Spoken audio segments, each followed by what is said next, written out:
Vaporwave News Network, episode 16.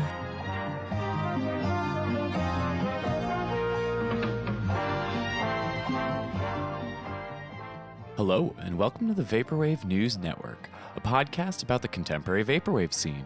We feature news, discussion, and current trends, as well as reporting on releases and events in the Vaporwave, future funk, and adjacent communities. I'm your host, Alex, aka Trucks Passing Trucks. I run Pacific Plaza Records in addition to DJing and booking events over my past 7 years of being involved in the Vaporwave community. Welcome to Vaporwave News Network. It's episode 16, covering April and early May 2024, over 12 years since the start of this music genre and art movement. It's the 1-year anniversary of the podcast, so let me remind you that you can check out our new website, vaporwavenewsnetwork.com, where we have articles, reviews, and all our graphics from each episode of the show. If you click on support the show or subscribe, you can get added to our email newsletter or become a paid member to get exclusive content and financially support the show. You can also follow the podcast on social media at VW News Network. We're currently on Instagram and Twitter, plus we have a TikTok and Blue Sky account, so please follow us and comment on our posts to help drive that engagement. If you join us on Blue Sky, there are 2 great custom feeds created by Ognos that feature artists, musicians, and people involved in the Vaporwave scene. The feed also catches all posts mentioning Vaporwave in the last 7 days. There's been a lot more activity over on Blue Sky, and you don't need an invite anymore, so come join. We also have 2 curated playlists on Spotify that you can check out. Contemporary Vaporwave, which is our main playlist capturing all things in the genre, and then Fresh Future Funk, which is loaded with current tracks from the past 6 months and some classics or deep cuts from the past. I added new selections to both playlists in May. Quick reminder to subscribe to the podcast or follow us on your platform of choice. If you're checking this out on YouTube, remember to leave a comment, like, and subscribe. If you can leave a rating on your streaming platform of choice, please do that as well. If you're listening on Spotify Mobile, scroll down to the description and interact with our polls and Q&A. If you want to support the show, you can head over to our website, vaporwavenewsnetwork.com, and become a member or associate producer. Big thanks to our highest tier supporters, Mackie and Joe B. If you'd also like to support the Vaporwave News Network, you can join them in the associate producer tier for $10 a month. And if you only want to donate $5 a month, you'll still get access to exclusive content like the bonus Vaporwave history article I put out in March and research interviews like we had in February. And even if you can't financially support the show, you can still sign up for the free tier and get our email notification every time a new episode or feature article comes out. With all that out of the way, what's been going on with me? Well, it's been just about a month, but I thought I'd have this episode done a little faster. Turns out the weather got really nice here in Southern California. My social calendar went wild in May, including a housewarming party at my new place that I mentioned in the last episode.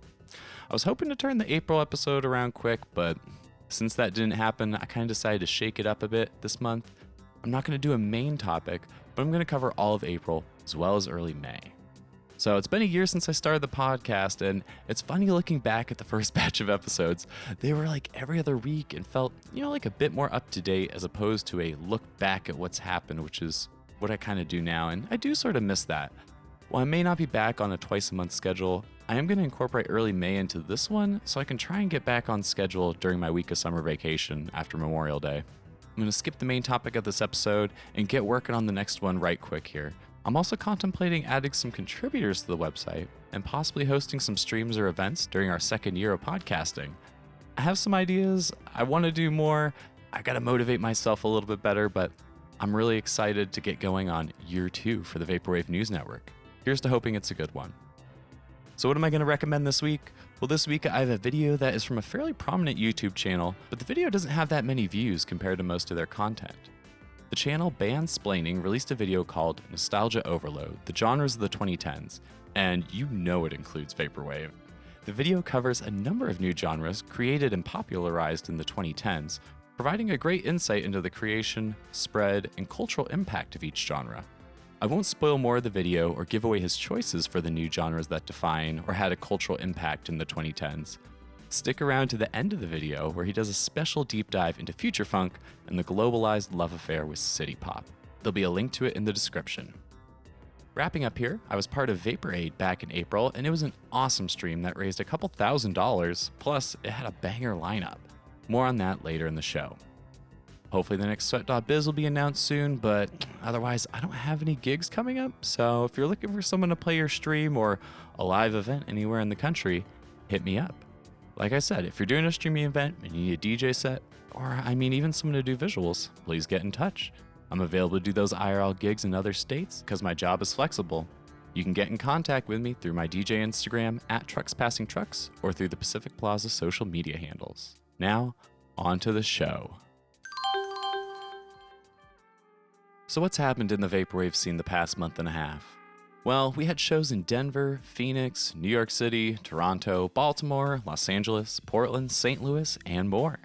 There's a couple festivals and a bunch of shows being announced for the summer. Remember, you can keep up with the calendar of upcoming shows and streams over at our friend's website, arcology.online/events. And you'll hear about them coming up in our next segment of the show.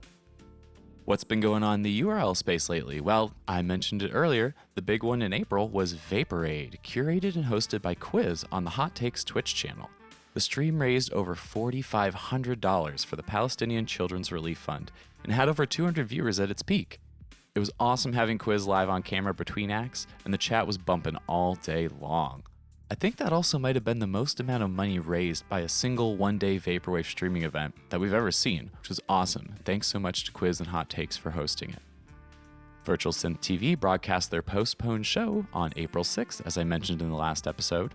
Luxury Aesthetics Virtual Gallery with DJ Non had 2 new episodes in April and 2 more in May. The most recent one was called Infinite Atrium that had a chill-out vibe with, quote, smooth sailing down marble halls. Hot Takes is still on hiatus, but they released a comp and lent out their channel for the Vaporade Fest I mentioned earlier. Luxury Elites Neon Nights had 2 episodes in April, and the last episode was broadcast on May 7th and May 21st. You can check it all out on her YouTube channel. Sights, Sounds, and Conversations with Codex Encyclopedia was back on April 30th with a 3-hour episode on YouTube. It features 4 performances, music videos, animations, interviews, and other video art with people from the Vaporwave scene and other underground art communities. Big Baby Prophet is still streaming all vinyl DJ sets, which you can catch on YouTube every night. He also posted his live set from the IRL gig he played in Denver back in January. The Big Stream was back doing their 360 VR show on YouTube Thursday, May 16th, and then again the next week. I didn't catch it, but I'm sure they dropped some new merch and are probably hyping up the new albums from FM Skyline and DDS. On the podcast front, Future Sounds UK had a new episode in early May with Whitewoods. He was interviewed by Tom and Enzo, plus the boys dropped some news about the Nobody Here documentary. Utopia District's podcast dropped a new episode on May 3rd called Link Rot, Lost Documentaries, and the Preservation of Your Favorite Media, and they discuss many lost cultural artifacts, as well as the disappearance of discographies we mentioned in our previous episode, like Asutenki, Skeleton, Computer Dreams. Night Clerk Radio did some episodes about specific labels in April, and then pivoted back to some haunted music reviews, plus a May episode about the Hot Takes Volume 1 compilation that I was on. In other news, someone has registered a trademark with the USPTO for the term Vaporwave. Although I'm not sure if that only applies to the way they spell it with rave in all caps. So consider this a warning to everyone in the US who uses that cheesy, boring name. Someone might legally go after you. The situation kind of reminds me of what happened when a specific group of money-hungry promoters claimed the Emo Night trademark. After getting it started, they were harassing other people who used the name, and then they used the brand to launch a chicken sandwich restaurant? Anyway, I've heard similar stories about people who trademark certain IP-themed raves. Only time will tell if that's going to happen here in the Vaporsphere. On the bright side of things, there was a really great interview with early Vaporwave artist Robin Burnett, aka Internet Club, Datavis, Wake Sleep, and many more aliases. I was really impressed with the interview. It really went into depth on making the albums, talking about specific tracks, and also picked the artist's brain about visual representations of the music, which I found fascinating. The author had a really firm grasp on the early history of the scene, as well as insightful questions that build like a conversation. Kind of a step up from the high school questionnaire or fantasy fanfic journalism we usually see around the scene. You can follow the author on Instagram at nix_creative_outlet. And find a link to the interview in the description and on our website.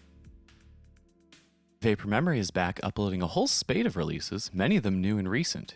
He was on hiatus to focus on other parts of his personal life, according to a message to his YouTube community, but is actively uploading again and has announced a new iteration of the yearly Slushwave Festival. More info on that later in the show as well. Pat Chennington put out some more videos and seems to be back on the YouTube game more regularly.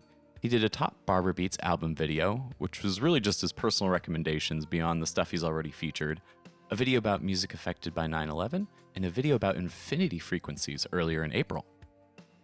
On the subreddit, a user named Sacrifice has been cataloging the samples of various popular Barber Beats albums with some light analysis of the works as well. It's an interesting peek behind the curtains of some of the subgenre's most popular releases. Listen Corp released a new issue of their zine, issue number 5, which features interviews with the lead writer, developer, and composer of Wipeout, and it talks about the franchise's evolution. Plus, there's music picks from Christ and more articles. You can pick it up on Etsy or read more reviews on their website. Max Head Reviews, a volunteer with Utopia District, was back with a YouTube video discussing Vaporwave versus Fruitager Arrow from the perspective of a millennial. It generated a lot of discussion in the comments, including a few paragraphs from myself. And finally, it's the Bandcamp Beat. We're bringing up the latest updates related to the platform and the situation surrounding Songtrader's acquisition of Bandcamp. I'm going to try not to complain about the Discover feature again. Bandcamp claims it's a success, but I've heard no tangible results from anyone on the artist or label side of things. The new arrivals section is still a mess, and I still wish it existed on mobile. C'est la vie. I will remind you that Bandcamp Daily actually dropped a pretty significant article in February when it comes to Vaporwave. An article titled The Return of Vaporwave Pioneer Mediafired featured and interviewed the Portuguese producer, where he revealed some aliases, his thoughts on the early scene, and highlighted some tracks from his various catalogs. Bandcamp Friday has continued in May, but it will not be monthly going forward. The dates for the remaining Bandcamp Fridays were announced, and they will be in September, October, and December, according to a post on Bandcamp Daily. Otherwise, things have been quiet from the Bandcamp Union and Songtrader themselves on both their websites and social media. Upcoming shows and events. We got some festivals and quite a few summer announcements. In the URL space, as I mentioned before, there's labels like Business Casual announcing listening parties on Bandcamp. A lot more people are doing listening parties for their releases, so check out the official Bandcamp homepage or go check out the Bandcamp pages of other labels around the scene to see if there's any names you recognize. You can check it out at bandcamp.com/live. On May 17th, Void TV presented a new episode of the audiovisual collaboration series they've been doing on the Ryan Celsius Sounds YouTube channel.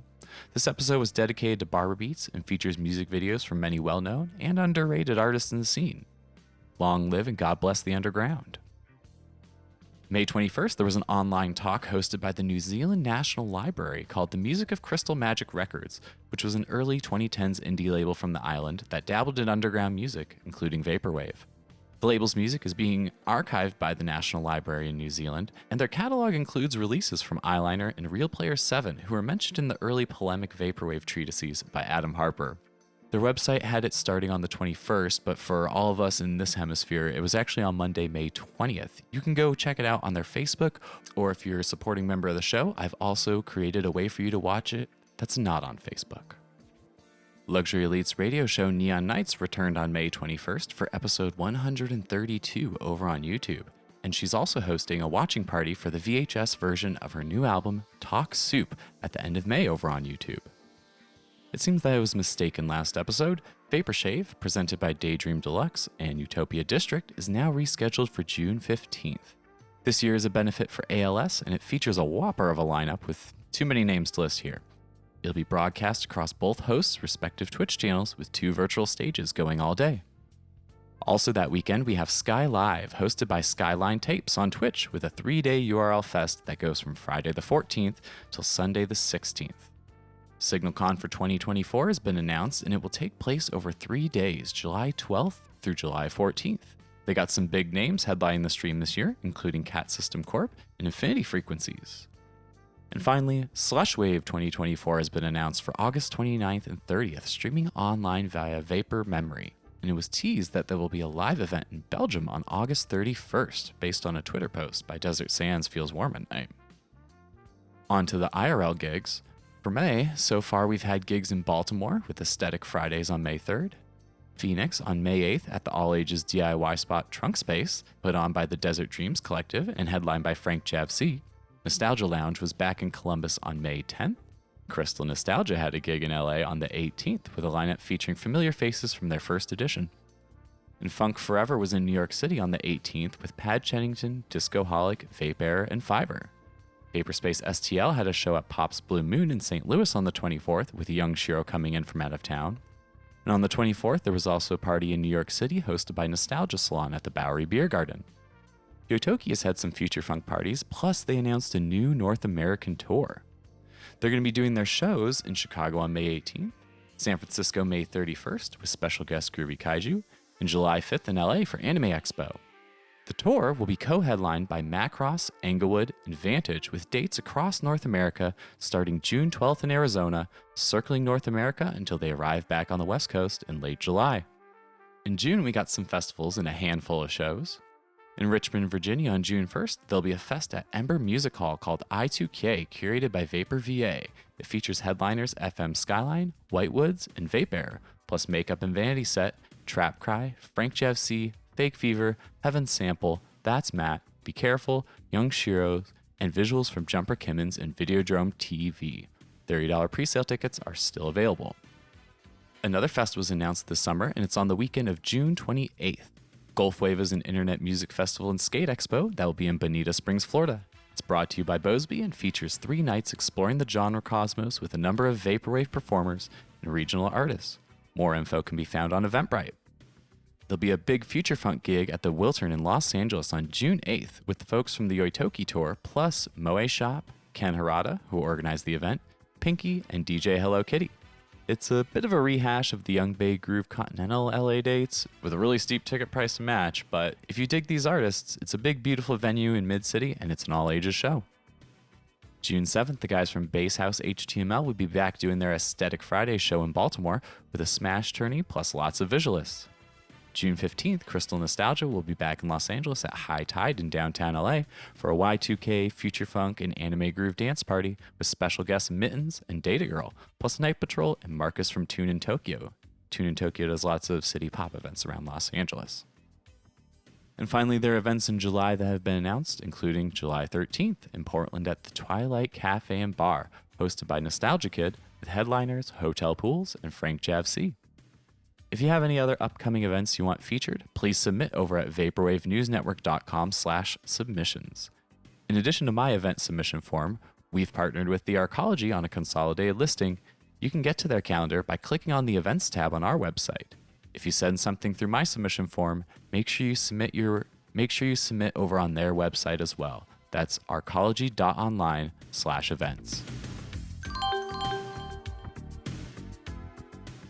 Upcoming and current releases. In the spirit of trying out new review formats, I'm going to do 2 track reviews today. On April 3rd, Entrana and Cyber Surfer 3D released a new collaborative one-off track called Heavenscape. The song opens with a mysterious crystalline synth line. The glassy falling notes give way to a bit of whimsy as the sonic horizon expands. It draws you into a polygonal world reminiscent of 90s adventure games as the beginning overture settles into a swaying, mellow vapor trap beat. As the beat rolls on, the synths become rounder with syncopated steel drums and the ambient sounds of birds and waves. We've arrived in an island paradise.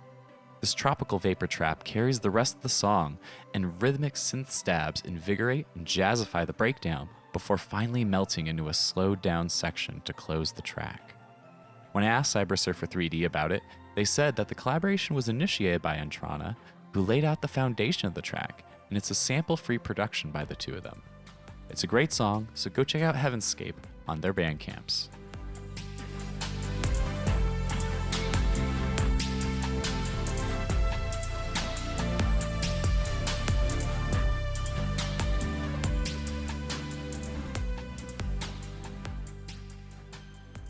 Our next review is for a track off an upcoming album by Dan Mason. On May 1st, Dan Mason released the first single off his upcoming album Fluorescence. The track, As You Start to Wane, is a return to his Vaporwave 2 and 5th wave emo fusion that was heard on previous albums like Hypnagogia, Forever Nothing, and I'll Be Alright. In the world of post-Vaporwave sounds being explored by artists who want to combine their songwriting ability with the production, recontextualization, and signifiers of Vaporwave, Dan heads towards the more anthemic and post-rock side of emo for this new song.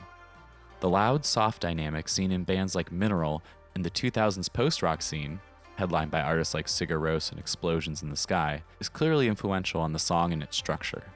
It's an epic journey of build-ups and breakdowns that opens with a bombastic chorus, but settles into a quietly spoke-sung verse, all over ephemeral pads of synthesizers and chiming church bell melodies. The cadence of Dan's voice when he says phrases like, "You'll never come back from this," evoke the melancholic emo of the early 2000s. The vocals feel like enveloping vaporwaved or slowed and reverb baritone voices that allow the emotion to be wrung out of each word. The song draws you in with quiet vocals, like many old emo records, forcing the listener to focus and immerse themselves in this immense track. It has a cinematic melancholy that shows Dan at his peak as a songwriter and a creative who can fuse his influences and different musical backgrounds into something emotive and unique. You can listen to As You Start to Wane on his Bandcamp, Spotify, or your preferred streaming platform of choice. Dan's new album Fluorescence comes out on June 14th, 2024.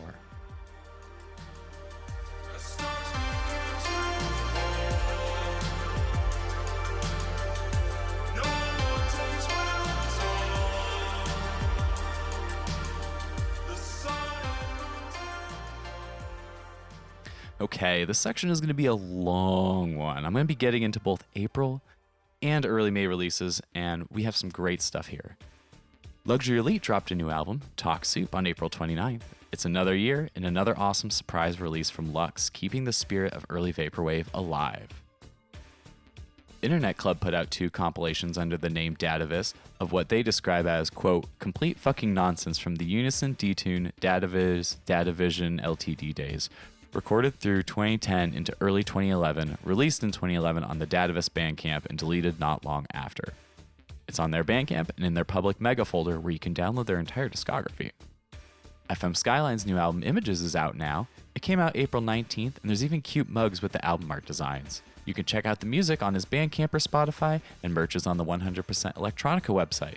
He's also headlining the I2K Festival in his hometown, Richmond, Virginia, on June 1st. Windows 96 keeps dropping more albums each month. This time around, he released Yes, Da Da Da on May 11th. Limousine released his new album, Wrestling Wave 2, on April 5th. The cassettes are sold out, but you can go listen to it on his Bandcamp. Belgian producer Vanitas put out a new full-length album on May 3rd that was an ode to the Japanese show TV's TV that has a signal wave kind of vibe. Longtime Vaporwave stalwart Otto released a new album called Neuro, which was also released on Business Casual. All proceeds from the album go to benefit ALS research. Christ released a 2-song single in April and finally released his new album WWW in May. Bandcamp Review described it as, quote, it's as if the sample choices of New Wounds and the production of Deep Dark Trench /AD had a child, unquote. Dan Mason announced a new album on June 14th and dropped the first single, which I mentioned earlier. And Strawberry Station released a soundtrack for a game he made back in 2016 called Alpha. He reimagined the MIDI soundtrack into full-fledged songs, which he put out on April 5th, Bandcamp Friday. Strawberry's label Berry Good Records also put out the debut album from the Yukio, which has 25 tracks on it, tons of collaborations. Continuing with more future funk, Neon City Records put out a compilation called Neon City Delights Volume 7, commemorating their 7-year anniversary. They've also been reissuing some old releases on vinyl that future funk fans will surely recognize. Arkansas producer Uniwa has a new album called You've Come So Far that will be released on Doom Trip Records May 24th. A handful of tracks, which come from previous releases, are on his Bandcamp along with a CD pre-order. Hot Singles has a new album called Sugar that came out on April 26th, courtesy of Correspect Records.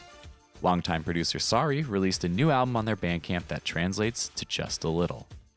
Korout and Jingoro released a collab called Party Time, which we add to our fresh future funk playlist this month. Chance De La Soul released a new album on their Bandcamp called Keep Dreaming on April 5th.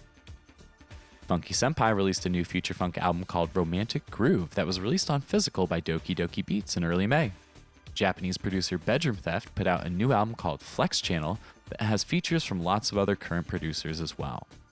Mexican producer Prue has an upcoming new album called Funk's Not Dead on the way, and the first single, Neon, is out now. On the Barber Beats front, Slower Pace has released a new album called Inner Flame that's sponsored by a Paris branding agency called Like Fire. I guess they sell and curate culture and art for luxury brand partnerships. Macroblank released a split album with Godspeed on April 19th called Imperial. It's the first time Macroblank has been back on Bandcamp since his Patreon debuted. Oblique Occasions had 2 releases. In April, he put out the album Neuroleptic, and in May, he released the EP Leviathan Part 2. Savant Shadow put out a new album on April 4th called Shall Not Fade on their Bandcamp, an album called Alluvion in May. Mabisio released a new album called Happy Birthday on April 3rd. Barber Beats producer Gore released a new album on April 26th called Slave to Your Love and had a couple reissues in April as well. Godspeed's 26th release came out on May 1st. Its title translates to A Feudal Struggle. Guild Merchant is back with a remastered album, physical releases, and 3 new albums so far in May. Self Skyline is back and dropped 2 new albums in April. For splits the past month, we had Macroblank and Godspeed, like I mentioned earlier. Mabisio Magdalene released Nocturnal Creatures on May 2nd. Undersaken and Lost Colossus had an album called Eastern Wisdom, and Undersaken and Insomniac released a split called Gas Masks and Garter Belts on May 5th. Undersaken only put out 4 or 5 releases in April, but is back on their prolific tear, dropping a ton of new music in May thus far. Dirty River also put out a couple of releases, 2 in April and 2 more so far in May. Micromecha burst onto the Barber Beats scene at the end of March, releasing 5 albums in April and 1 so far in May. Canadian Barber Beats producer Known Artiste put out 2 albums in April and has already released 2 more in May as well.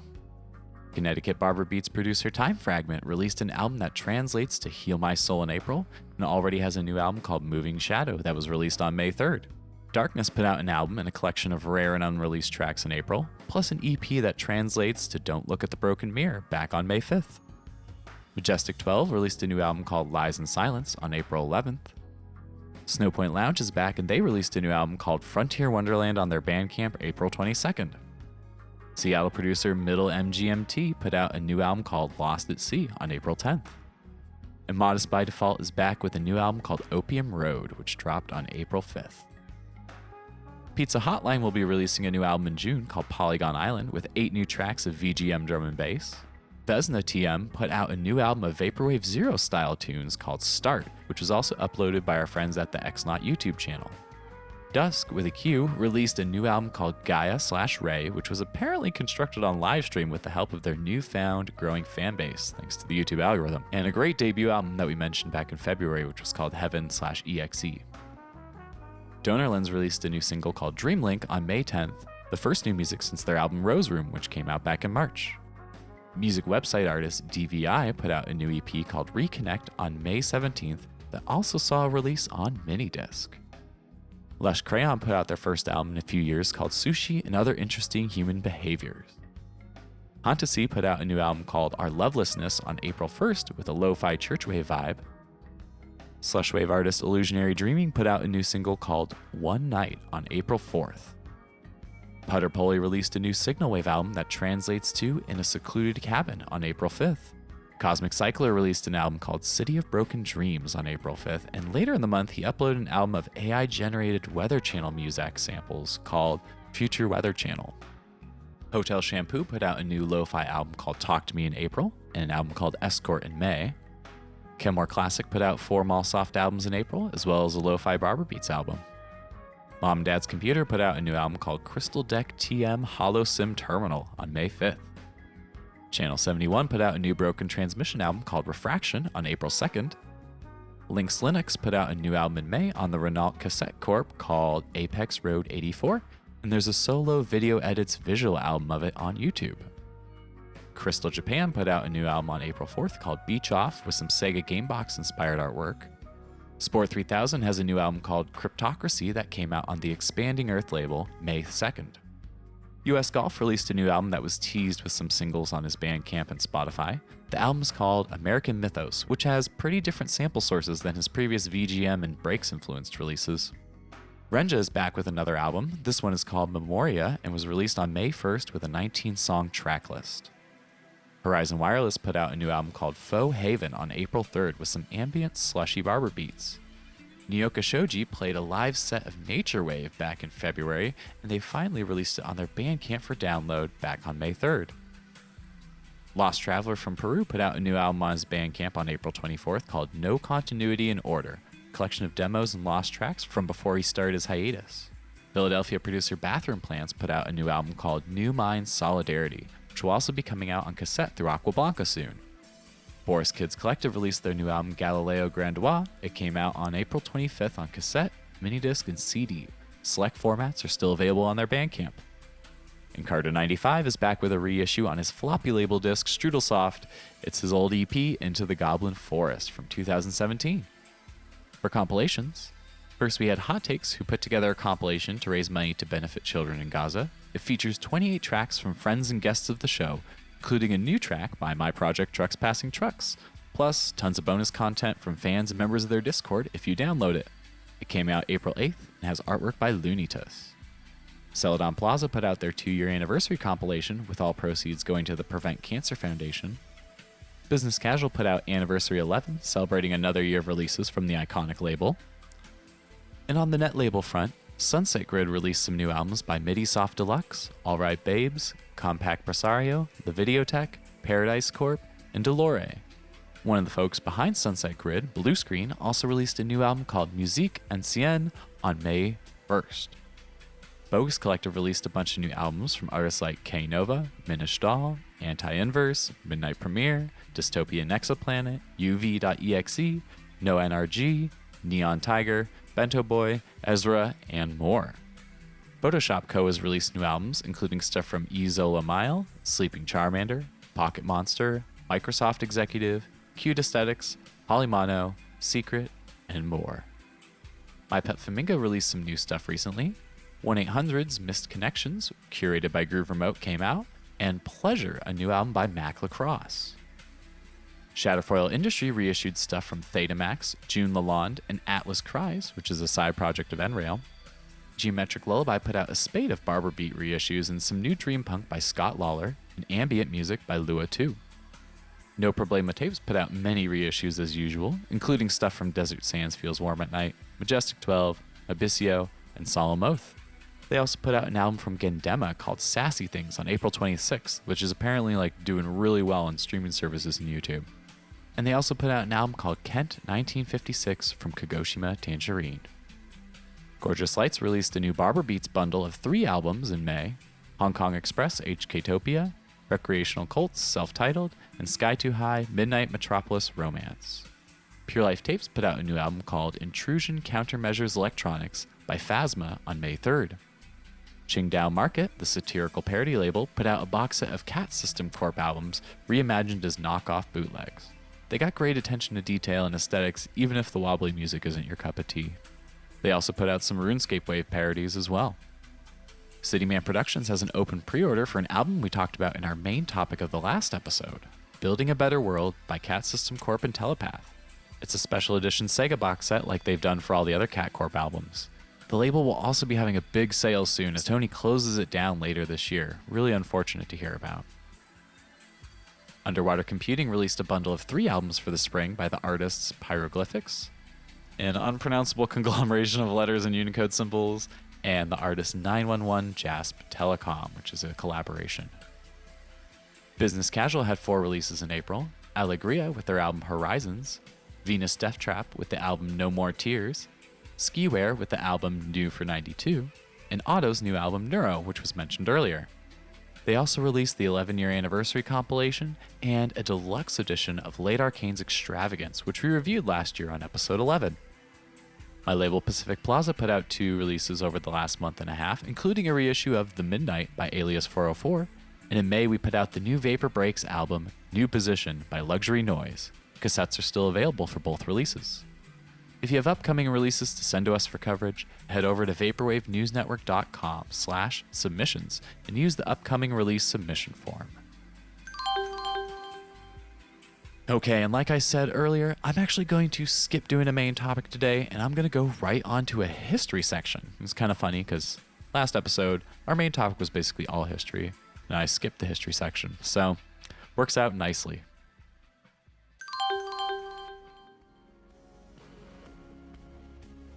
For our Vaporwave History segment this month, we're revisiting a seminal 2012 album that was the apotheosis of artistic, critical, philosophical interpretations of early Vaporwave.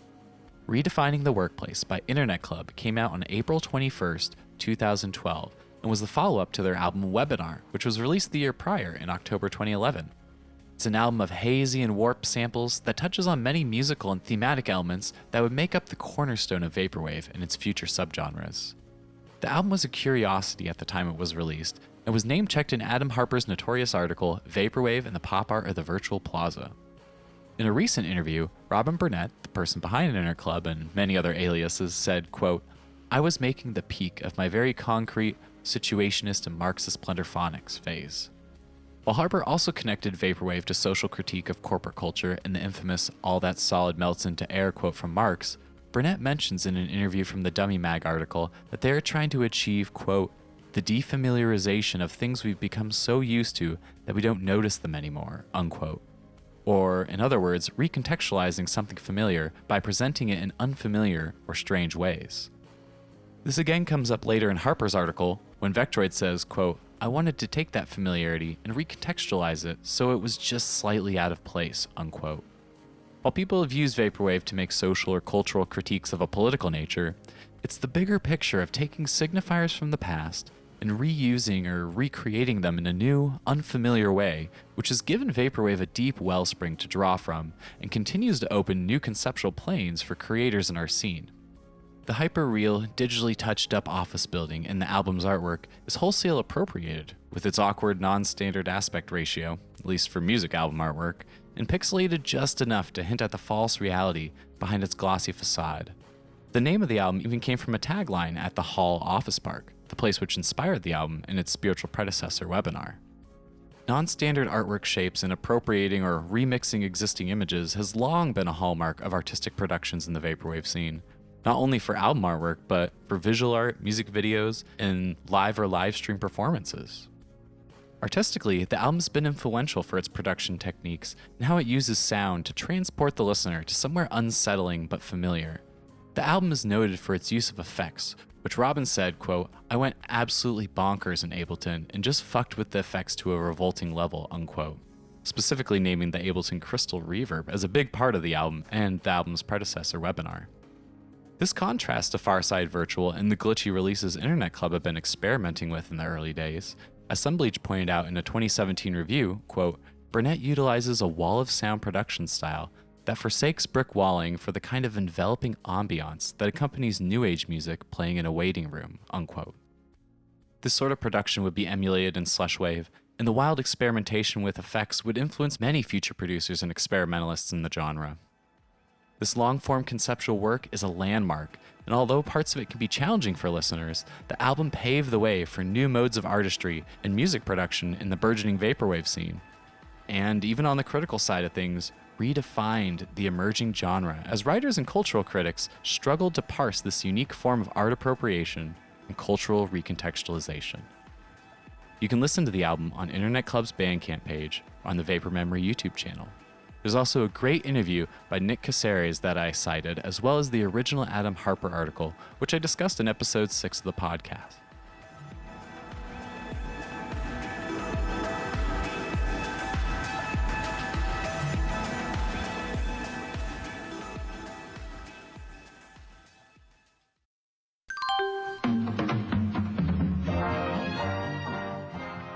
Okay, I hope everyone's enjoyed this week's episode of the Vaporwave News Network. Thank you to our supporters in the associate producer tier, Mackie and Joe B. Remember, you can sign up to support the show for $5 or $10 a month. You can also sign up on our website to get our email newsletter every time a new episode of the podcast or feature article drops. In addition to posting on our website, we also have an Instagram, Blue Sky, TikTok, and Twitter where we post highlight graphics and videos with the releases and history mentioned in each episode. So make sure you give us a follow and repost the content. Please repost and comment on it. Reposting and commenting on stuff really helps spread the word to other people in the scene, and it helps drive that algorithm. You can find us on social media at VW News Network. If you would like to submit something to the show, check out vaporwavenewsnetwork.com/submissions to access our Google Forms for upcoming releases and events, Spotify content, and upcoming releases. If you want to get in contact with us, you can also do it through our email, vaporwavenewsnetwork@gmail.com. This podcast is sponsored by Pacific Plaza, but if you're a reputable label or collective looking to advertise or sponsor the show, please get in contact. I've been your host, Alex, aka Trucks Passing Trucks. If you want to find me or my label on social media, you can look up Pacific Plaza Rec. That's Pacific Plaza REC on Facebook, Twitter, Instagram, or TikTok. I also have an Instagram page for my music and DJing shenanigans over at Trucks Passing Trucks, all one word. If you want to book me for any gigs or streams in 2024, get in contact with me. Thank you so much for listening, and I hope you tune in to future episodes of the Vaporwave News Network. From our part of the Vapor world, this is Alex, signing off until next time.